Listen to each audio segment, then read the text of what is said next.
त्याचं काम झाले, त्याला चिरा पडल्या, त्या बेगा पडल्या. त्या अरे बाबा तो ठेकेदार होता, त्या गौंडी होता, तो आमदार आहे. तुझ्या आजाने केलं नाही, ते बिचाराने मागून जतून कसं तर केलं. त्याला बी नावं ठेवायची, स्वतःच्यानं काय द्यायची दानत नाही, ज्यानं दिलंय त्याला नावं ठेवायचं. हे काय राजकारण मला काय पटी नाही. आज पण मार्केट कमिटीतल्या काय व्यापाऱ्यांना, गाळाधारकांना दमदाटीची भाषा चालू आहे. जर याचं काम केलं तर असं करीन, त्याचं काम केलं तर तसं करीन. तुषार इंगळेसारख्या कार्यकर्त्याला पोलीस स्टेशनला उचलून न्यायला लावलं, दिवसभर बसवून ठेवलं. आज काय उमेदवाराला, नगरसेवकाला न्यायला लावलं. देवेंद्र फडणवीस येणार आहे म्हणून ह्यांना न्यायला लावले.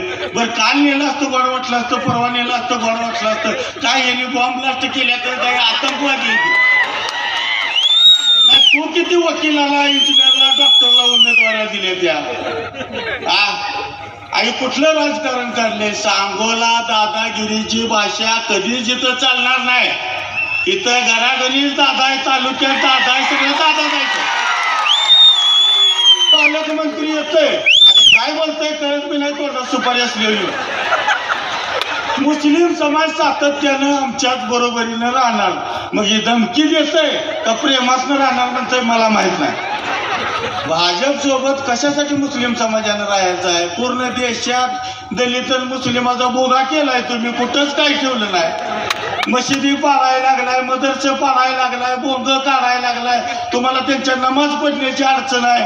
अरे ज्याचं त्याचं धार्मिक हे आहे, आस्था आहे, ज्याच्या त्याच्या ह्यानं चाललंय. 18 पगड जातीला, सर्व समाजाला घेऊन बरोबर राजकारण करणारा खरा नेता असतो. आनंदभाऊ मानेचं मी काय सांगायची गरज नाही. आनंदभाऊ माने नगराध्यक्ष झाला म्हणजे आपण सगळी नगराध्यक्ष झालोय. आनंदभाऊ माने ही गावाला नगराध्यक्ष आहे. सगळा अधिकार जनतेला येतं, तुम्हाला येतं, मला येतं.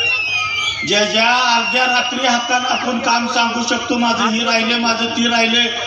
कार्यकिर्ती ज्या वेळेला आनंदभाऊ माने नगराध्यक्ष होते, काय मला सांगा भ्रष्ट कारभार केलाय, कशात पैसे खाल्लेत, कशात टक्केवारी घेतली. आला का शिवाजी चौकात आज मुख्यमंत्र्याची सभा गोपीचंद पडळकरला बोलवला. सुधाकर पण परिचारक आले, ते अवताडे आले.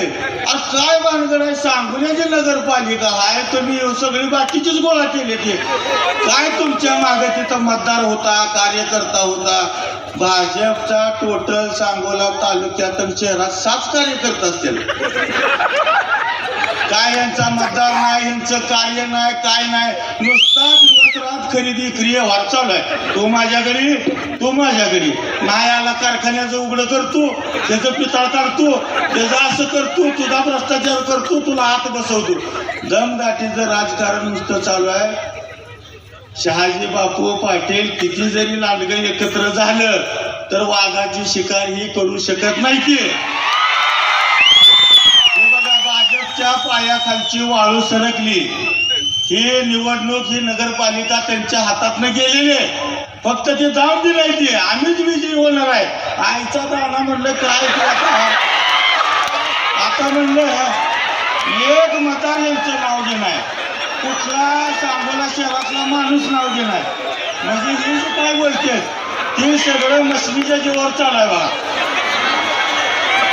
अहो मतदार तुमचं नाव घेणार, मतदार तुमच्याला मतदान करतो म्हणे नाही, मतदार तुमच्या महागाई म्हणे नाही, तरी कमळच बोलणार, सगळं कमळच येणार आहे. काय अवघडच झालेलं. म्हणजे मशनी बहुतेक दिवस रात्री तिथं झोपावं लागतंय गाव टाउन हॉलला. एवढं बोलून माझं 2 शब्द संपत कावायला लागले.